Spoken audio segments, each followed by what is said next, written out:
muling nagsagawa ng isang makabuluhang programa ang Catanduanes Police Provincial Office sa pamumuno ni Provincial Director Police Colonel Virgilio R. Buena sa pamamagitan ng aktibidad na tinatawag na Strengthening Police Community Partnership CAT-PPO Outreach Program.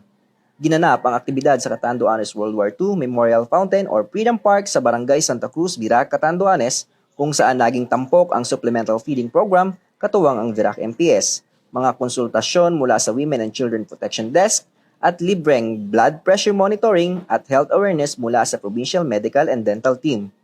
Naghatid din ang aktibidad ng mga paalalang pangsiguridad kabilang ang mga patnubay laban sa cybercrime mula sa Provincial Cyber Response Team, PNP recruitment na pinangasiwaan ng Provincial Administrative and Resource Management Unit at mga paalala para sa kaligtasan ng publiko mula sa Provincial Community Affairs and Development Unit.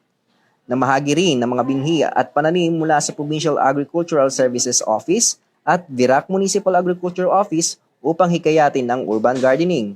Bilang bahagi naman ng psychosocial activity, isinagawa ang Sing a Prize handog ng CAT-PPO, partikular na para sa mga padyak at tricycle driver at mga lokal na manggagawa.